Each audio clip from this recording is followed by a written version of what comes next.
Good morning, I'm Kathie Rollins on CMS TV California and Got to Have It. I'm sitting here with Chun, who's also with CMS TV. Guys. And I have Jace Nuzback. That's me. And can you tell us a little bit about what you do with Aphex? You know, nobody's really been able to find out yet. Oh. As far as they know, I just sit here at my desk and, try not to rock the boat. Don't tell them any different. I do a little bit of everything here. I do everything from helping with product design, to running our trade shows, to writing manuals for our products, product support. If you call up and need help with an Aphex product, you're talking to me. So you name it. I wear a lot of different hats here, and it's a very small company, and so we all kind of do a lot of things to get it done. And so that's kind of what I do. I do whatever needs done on that day, testing new products that we're working on, which we have a lot of new products coming out. All right, should I show you guys some of the new products? Yeah, absolutely. That'd be great. All right. You guys probably know we started doing a lot of 500 series stuff over the last year. For whatever reason, 500 stuff has just exploded in the industry over the last couple of years. I mean, it's been around since like 1976, and for some reason, all of a sudden, just bam. And so we've caught on to that. Not a lot of people know, and actually, this is the perfect one I just happened to pick. Aphex, this actual module this is a reissue of the first one we ever did. Really? This was the first non-API 500 series module on the market. Oh, wow. Back in 1976, the EQF. And the original guy who did this, the engineer, was Gary Lydon, who is our head engineer now. Yeah. And so he designed this one as well. It's the same circuit with modern components and a better front panel, but this is very much a reissue of what he did back in '76. Well, you make a good product and it works. You exactly. It, right? And so those have been really highly coveted out there because there was only about 100 to 200 of those ever made. Wow. And so guys that find them, we have a few guys that have a box where they keep their extras just in case. Yeah. Now they don't really have to worry about it as much. We've got a new one. You don't have to worry about it going bad anymore, not being able to fix it. You can get a brand new one. So they sound even better with modern components, but the same circuit. But a great piece. It's a 3-band EQ with a separate high and low filter.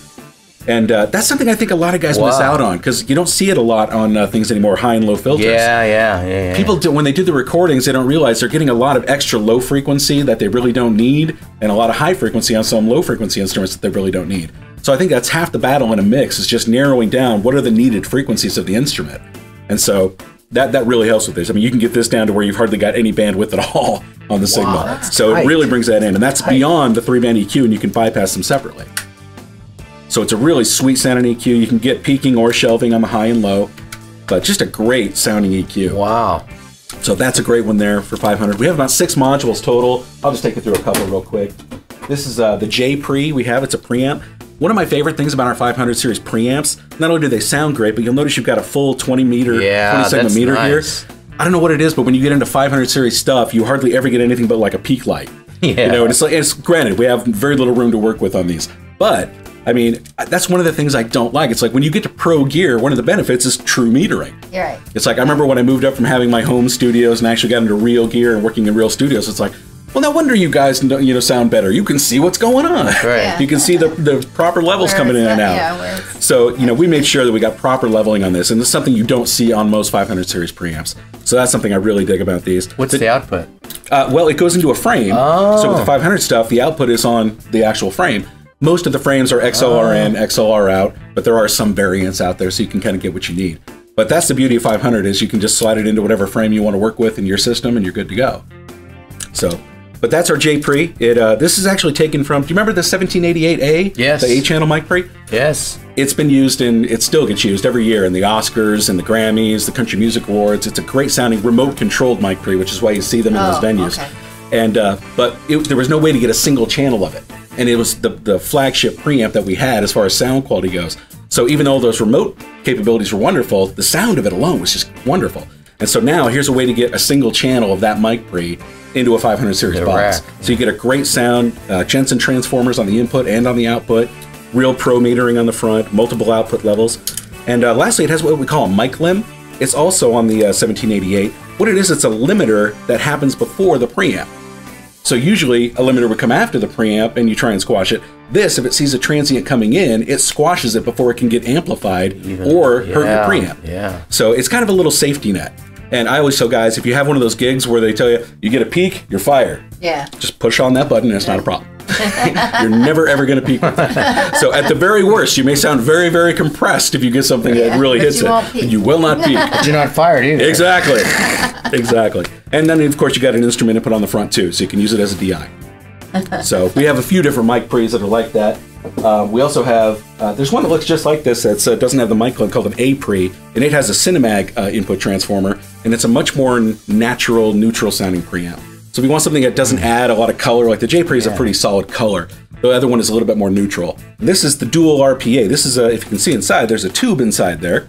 So it's a tube preamp and a dual tube on a dual bass module. So it's kind of just like cutting two in half. You got two sides, two different preamps, two inputs there. Mic limbs are back on this one. So we have three different flavors of preamps for you. We got a natural neutral one, we have a good flavored vintage kind of one, and then we have this one with a tube. So we've got three different preamps from us that you can use in your 500. And what type of tube is in there? This is a 12AT7. AT7? Yeah, we have a circuit in here called the RPA. It's a reflective plate amplifier. And it runs the tube. It runs into a solid state front end, and then it puts the tube on the back end. Because the benefit, I mean, what a tube doesn't do well is deal with very fast transients. Yeah. But what the tube does do well is give you this nice round warm sound. This gives you the best of both worlds. So here you get the fast transient response of the solid state, but the nice warm tube on the other side. The best of both worlds, exactly. right? I like that. Yeah. I like that a lot. Exactly. Yeah. So that's the dual pre. And I'll show you this one lastly. This is our compressor. We have an optical compressor here. And again, you got great metering, so you can see your gain reduction and the output level. You can bypass it. You can also stereo link them. So if you have a pair and you want to do it on the stereo bus, it'll take the gain reduction from the side that has the most gain, and then it'll make sure it evens it out, so you have a very even stereo field. So this is kind of like a little LA2A killer in one little 500 series box. Wow. So instead of spending $3,000 to get a big giant rack box, $499 straight. Wow. You're ready to go. So great compressor. Yeah, my friend, he has a fairly in-depth studio over at his place. He's built a lot of his own gear, but he has a lot of high-end stuff. And we went over and we beta tested a lot of the things over there with him.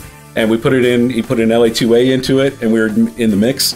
And then we put this on the same vocal track in the same mix, and it was just like night and day. Wow. It was like this thing just stomped all over it. Wow. It was like, wow. So it's, nothing LA2A is no wonder piece of gear it is. But it's a little slower than what this thing is. This is a little faster to react.